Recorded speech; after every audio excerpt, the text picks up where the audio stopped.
Perfect. So we will start with sampling. So what is sampling basically? So if we have a signal, let's say we will denote that signal with x of t because we will denote it as a function of t because it is continuous in time, and we sample it at the rate of t seconds. So the sampled signal will be x of k times t, and notice that t is capital because now it has become discrete. So now it will be periodic with k. So we will look into it. So k is basically an integer and it will go from minus infinity to infinity. So we have an analog signal, we sample it to a discrete signal, and this is how we sample it. And here will our circuit will lie. So we'll discuss the mathematics. So mathematically, we are interested in how the properties of output signal relates to the properties of input signal. So what is output over here? So this is the output. So discrete signal is the output and analog signal is the input, and how the properties of them relates to each other. So the design of this relation between x of kt and x of small t, to design it, we first generate a continuous time signal. So let's say we have our analog input. So it's not necessary that it will be continuous. Like it will be continuous, but it will have like its own components. Or let's say it is not somewhat we can directly give to our machine. So what we'll do is we need a continuous time signal. So continuous time is a property of the signal, and to achieve that, what we'll do is basically we will take that, like this is our main input or this is our main signal which we need to sense, and along with that we'll multiply it with this Dirac impulse. So this is called Dirac impulse, and by multiplying these two we will generate a continuous time signal. So basically what is like you can see this is our main signal, so we have to convert this signal into digital signal or discrete signal. So to do that, it's not necessary that this analog signal will always be continuous time signal. So do that to do that we will multiply it with a direct train or direct impulse. So this is called direct impulse. So when we multiply those two, then we will have a continuous time signal, and it will consist of data which is our x of t. And just for our convenience, the Fourier transform of x of t is denoted by x of f, and the Fourier transform of this direct impulse is given by this entity. So when we do the multiplication, we will get this continuous time signal. And now we have to figure out the spectrum of this signal in two different ways. So uh, this is basically a continuous time signal. It just that this signal um, has a periodic repetition of continuous time direct impulse. So this is now a continuous time periodic signal. So now in the case where we multiply the two signals and get the output of them, how do we relate the spectrum of both individual signals to the spectrum of the product? So this signal has its own spectrum, this signal has its own spectrum, and the result or the product of these two will have its own spectrum. So we will see what a spectrum looks like, but how can we do that? So for this, what we do is we take the convolution of these two signals in order to analyze the spectrum of the product or the output. So when we are finding the spectrum is basically we have this signal, right? So we have this signal which is a product of our two inputs. And basically one of the way to find the spectrum of this is basically to convolve the spectra of the input signal with the spectrum of direct train. So as I told you earlier, so spectrum of this and spectrum of these. So there we have two spectra. We will do the convolution between two, and then we'll get the spectrum of this product. So the results are basically that results in this value, and this is nothing but the convolution of x of f and this entity. So where these two entities came from, this one and this one, yeah, over here. And we take convolution of these two in order to analyze the spectra of the product. So the convolution is like this, and let's denote it by 1. So another way of finding the spectrum of the output signal is basically we can think of this signal. So this is basically the signal. So we can think of this signal as a sum of impulses whose strengths are basically kT, and thus the spectrum can be written as uh, x of kt times e to the power minus j. This is omega. Omega is 2 pi f, right? So minus j omega times t times k. So this is how we write the spectrum if the strength of the signal is basically x of kt. So this is how we can think of this signal, that this signal will be having the spectrum of this. So because the spectrum of the delayed impulse is nothing but e to the power minus j omega times delay, and the strength of the impulse is basically x of kt, we add up the Fourier transform of each of these delayed impulses. So basically, what I'm trying to say is this and this are one and the same spectras. So the spectrum is like this spectrum and this spectrum is same. So this is just the way of representing that spectrum, but they both will be representing the same spectrum. So we'll come to it. So now that discrete time signal we want is basically x of kt, right?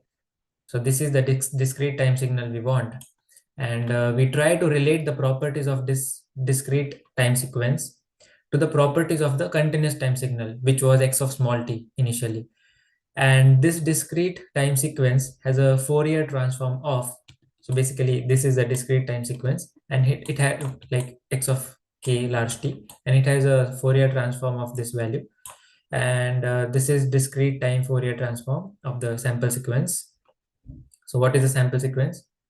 It is x of kt. Sample sequence is discrete signal which we wanted. So if we denote it by 3, so we have to connect the dots now. So we know that the Fourier transform of required discrete signal, right? We also know the spectrum of input signal. So this is the spectrum of input signal. So basically this was the input signal, right? We made it continuous by multiplying it with this. So basically this was our input signal, and the spectrum of input signal, this signal, is represented by either this or this both are same. And we also have the spectrum of output signal. So we have 1, 2, and 3. So what is the difference between these two? So this and this. So the basic difference is that we have to connect the dots, and we just have to replace 2 pi ft with omega. So this is what our output spectrum looks like, which is uh, in the form of omega. So we have to replace 2 pi ft with omega. We had 2 pi ft over here. Yeah, over here, 2 pi ft. So in order to uh, achieve achieve this from this, we just need to uh, replace 2 pi ft with omega. So this is how we'll get the spectrum of output. So thus the determined spectrum of discrete time sequence of the sample signal, we need to take the convolution of the Fourier transforms of both input signals, basically the Fourier transform of x of t and the direct rail. So we have the Fourier transforms, and then basically when we take the convolution of both of them, we get something which looks like this, and we got this over here as well. So this is the convolution. It gives us the spectra of input signal.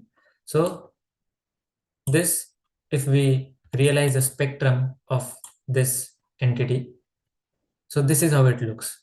So basically we have 1 by t x of f minus k by t, where k goes from minus infinity to infinity.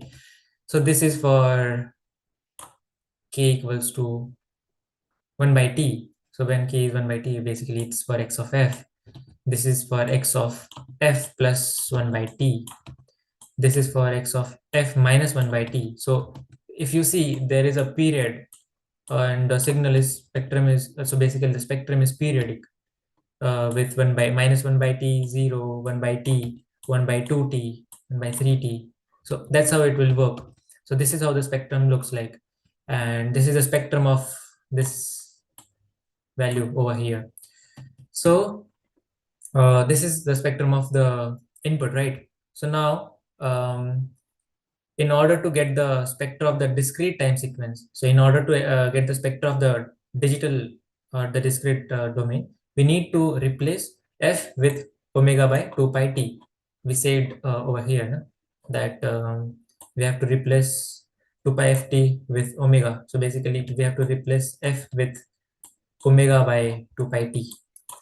So this is basically a scaling factor. So how can we scale it? So we have f and we have omega. So when f is 0, omega is 0. When f is 1 by t, so when you put f as 1 by t, so omega comes out to be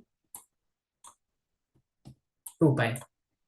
Like 1 by t times 2 pi t, tt gets cancelled, and we have 2 pi. So basically, when we have f as 1 by t, we have omega as 2 pi. When we have f as 1 by 2t, we have omega as pi. So same axis, let's say, but we did the scaling. So now instead of f, we have omega, we have the same functions, we have the same spectra, but we have scaled it. So now we have got the bandwidth. So now the bandwidth is from here to here, as our signal is relating to x of f, and we have to ignore all the harmonics. So these others are just the harmonics. So this is our main signal, and the others are just harmonics. So these are the harmonics. So we are interested in our main discrete signal, which is over here. So now this shows that why we actually need the sampling rate greater than 2 times the bandwidth. So basically, what is the bandwidth over here? So basically, this is the bandwidth, and um, because if the sampling rate is not enough high, so this is how we sample, right? So if the sampling rate is not enough high, then these two, like this one and this one, will overlap basically, because what we said was that we need minimum loss, right? So we will see how it gets disturbed. So if the sampling rate is not high enough, then these two will basically overlap, and the signal will get corrupted. So we'll see how it gets corrupted. But the exact opposite, so basically we went from the spectra of analog or the input, which was continuous, to the discrete spectra, which was of our output signal, basically, which is discrete in time. So that's how we have sampled the signal. And what was the sampling rate? So we'll look at it. So exactly opposite also done by reverse scaling from omega to frequency. So now we have a discrete signal present in our digital system, and now we have to give the output in analog form as well. So exact same technique is used of reverse sampling or scaling from omega to f in order to produce a output analog signal as well. And let's say we have a processed discrete signal with a spectrum which is periodic with 2 pi. So let's say it's periodic with 2 pi, and we have a discrete signal. So we can basically go to this signal again by using the scaling which we did above, and then we can apply a low pass filter whose bandwidth will be basically 1 upon 2t, because um, we took the sampling rate basically, or we took the period of 2 pi. So 2 pi represents the frequency of 1 by t, and we are only interested in that frequency range. So except that frequency range, we are not interested. So we put a low pass filter where we are only interested in the frequencies which of our period is, which is 1 by 2t basically. And that's how we can again retrieve our analog signal x of t. And now let's see, like here I talked about the overlapping and getting the signal corrupted, so let's talk about that. So if the sampling rate was not high enough, then these would overlap, and when we retrieve, we get a spectrum which looks like this. Because what happens actually is, again, we have a bandwidth of 1 by 2t, right? So it will go from here to here, again from here to here. So why it happens? So our original signal was not looking like this. The original spectra was like this, but now our bandwidth, so this is our bandwidth, and sampling rate was not the double of the bandwidth. So these two overlapped, and due to these two overlap, then that's how our signal got corrupted. So we lost the information over here. So this is very different from the original signal, this signal. And that's how it proves that the sampling rate should be double the, or greater than the double of bandwidth itself. So hence, if the signal has a bandwidth of b, then the sampling rate should be always greater or equal to uh, twice of its bandwidth, but not less than that, or else we'll lose the information. So let's take an example where human hearing goes from 20 hertz to 20 kilohertz. So let's say if we take a voice signal, let's say coming from the mic. So we have a mic, and the input to the mic is a voice signal. We'll directly take it, and the mic, what basically it does is, the mic takes the input, and the input is analog, and it is converted to digital. So while converting to a discrete signal, we know that the frequency or the bandwidth is from 20 hertz to 20 kilohertz. So let's take it as 20 hertz starting. So what if we say that we just directly sample it to a sampling rate which is greater or equal to 40 hertz? Will that work? So like basically it means that the voice signal coming from the mic, we sample it by the rate of uh, greater than 40 megahertz, twice the bandwidth, and refer it further to an ADC. So will that work? So even like the answer to that is, even though the desired signal has a bandwidth of b, but in practice, so basically this is the bandwidth of b. So it goes from minus b to b. So over here also, it goes from this value. So this is the bandwidth. So we have a bandwidth of this, and we need the sampling rate greater than this. So basically we need a sampling rate which is greater than this value. So basically if the sampling rate is greater than this value, then these values will be separated out. If the sampling rate is less than this value, then they'll overlap each other. So the answer to our question. So even though the desired signal has a bandwidth of b, but in practice, any sensor we use to pick up the input will also have the noise which it picks up. And most often the noise is broadbanded. So basically what I say is, this is a signal we want to pick up, but there will exist a noise which has a band, and which has a bandwidth which is greater than that very signal itself. So what happens is, uh, it will also pick up the noise. And now if we directly sample this at 2b, what will happen? So basically whatever we discussed till now, we will do the sampling over here. So as we have the input spectrum, and this is our input spectrum, along with noise. So this is the bandwidth of our signal which we want in discrete domain. But there comes also a noise which has a bandwidth, and that bandwidth is very large and very broadbanded. So what we talked about doing is, when we talk about sampling, is basically this is what we have, and we shift our scale, like we did the scaling over here, right? The scaling from f to omega by 2 pi t. So what we do is we shift it or scale it and add it to the original to get the output spectrum. So basically we convolve both of them. So what we do is, this is what we had, then we did the scaling. So we had a sampling frequency, and let's say we took the sampling frequency as 2b. So this was the b, right? So basically it will get more clearer now. So this is the bandwidth of our signal, and now we shifted it or scaled it. So basically we took the sampling rate which is greater than 2b. Let's say we took the boundary condition, we took it as 2b. So now it will shift. So from this point,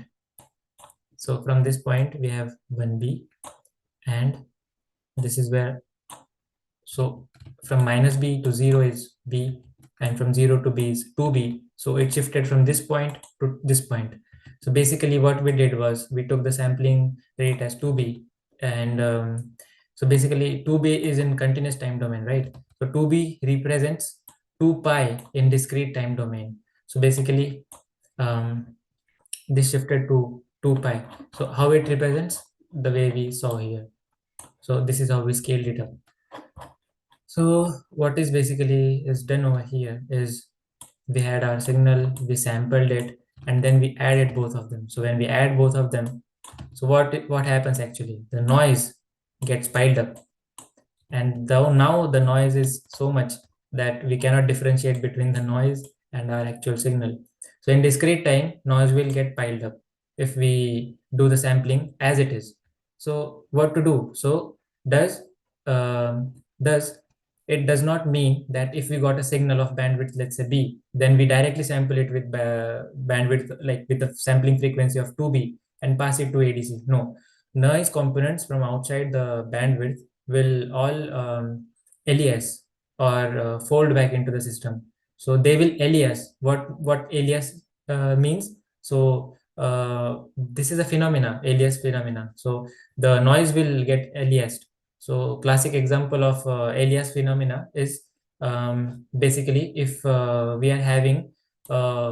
watching a movie, and that movie has so any video we watch has fps, frames per seconds, and let's say it's 24 fps. It was of old movies. So when we are watching those old movies, we look at the screen, and if the cart is moving or a wheel is moving, so even though let's say if the wheel is rotating at very higher frequencies, higher, even higher frequency than 24 fps, then we notice that wheel to be rotating in opposite direction, even though the cart is going in this direction, but we notice the wheel going in opposite direction. So what happens is actually, so let's say we looked at the wheel, the spoke of the wheel is here, and it rotates, it goes this side. So the cart goes this side, and it rotates from here to here, but at its frequency is greater than the frequency of the screen or the frames per second.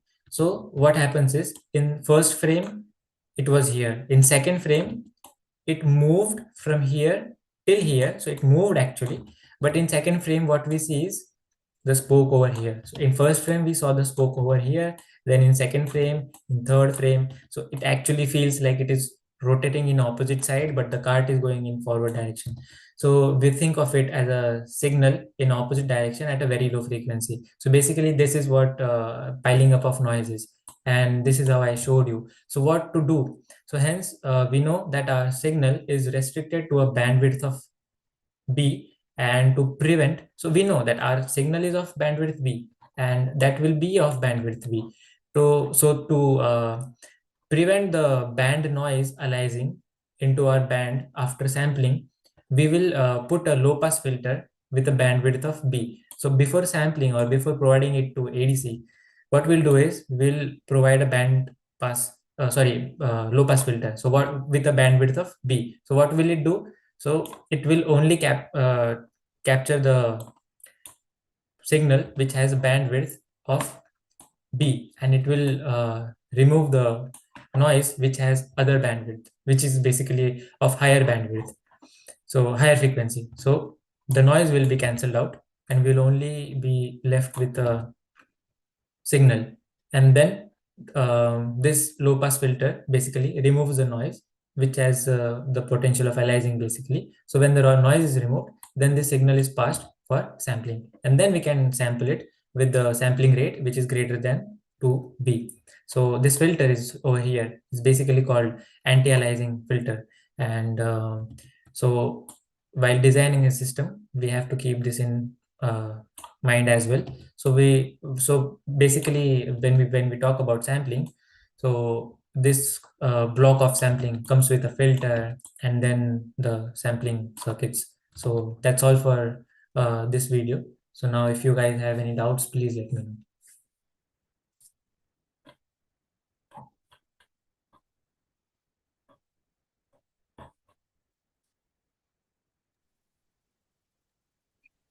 No, thank you. But please, I mean, can you please just share these notes with Yeah. us? Yep. Because like I cannot write down all of the equations, so Yes. just share them. For Thank you. sure.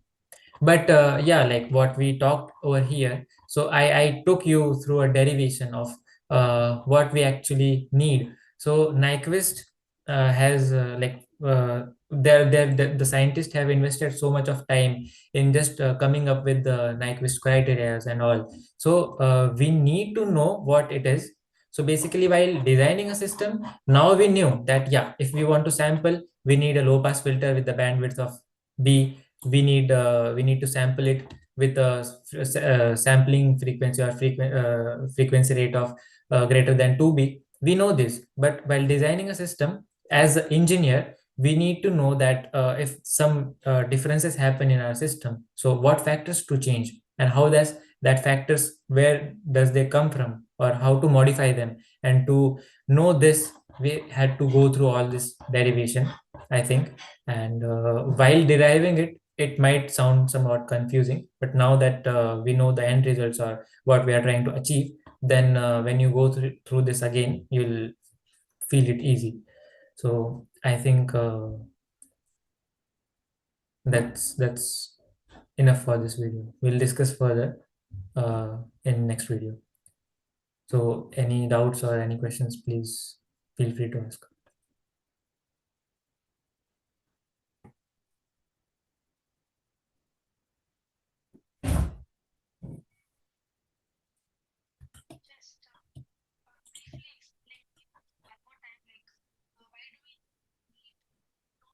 Maybe your voice is not audible.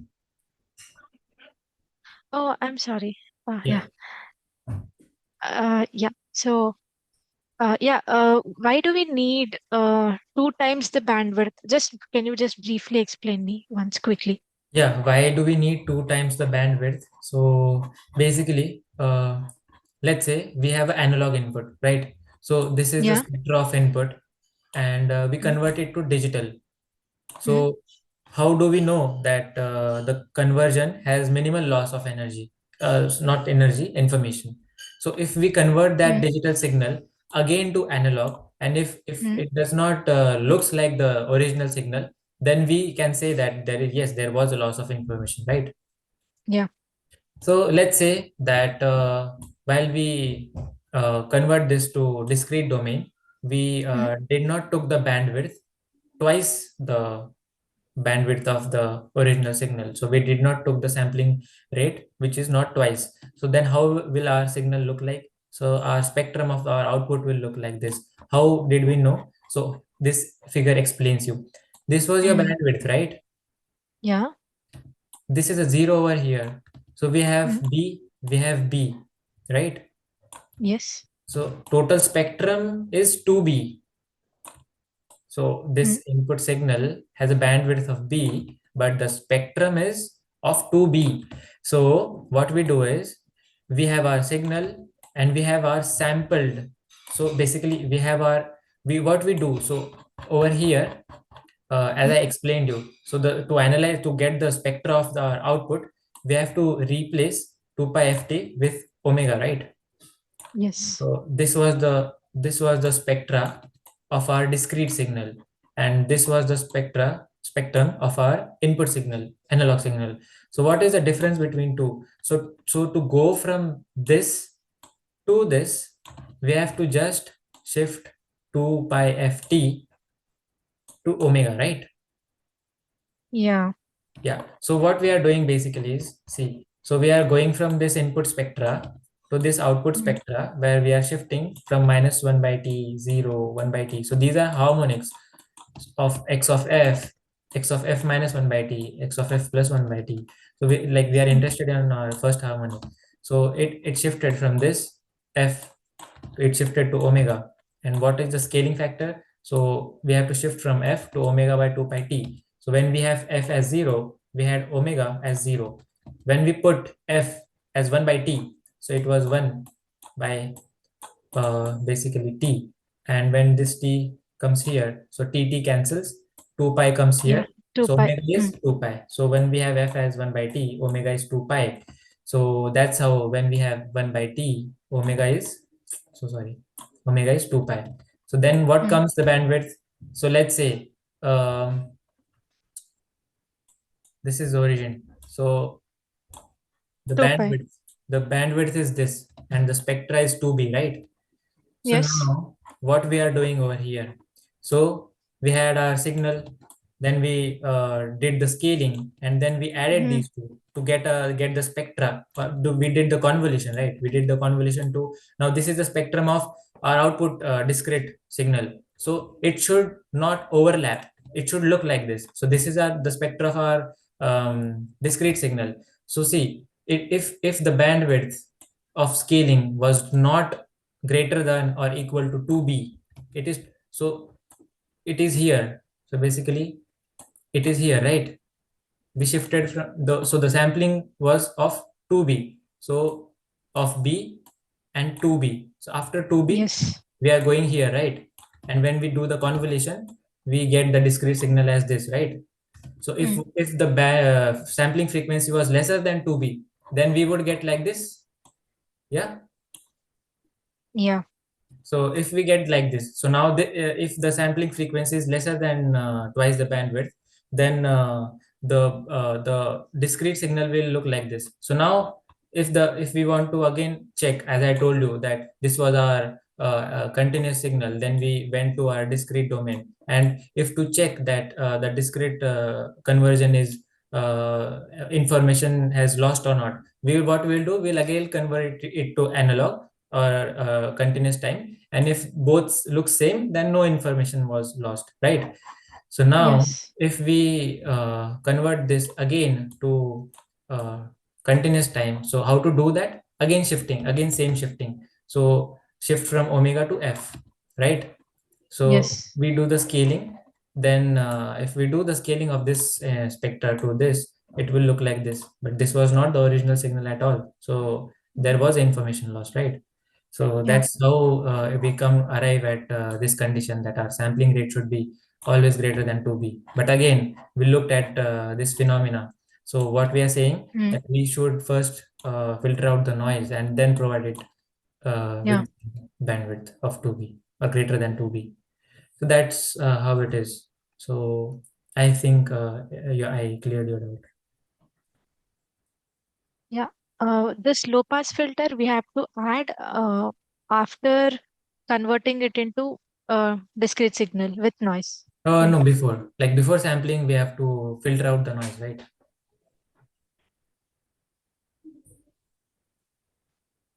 But we got the noise after sampling only, no? Yeah, like we got the noise after like it piled up.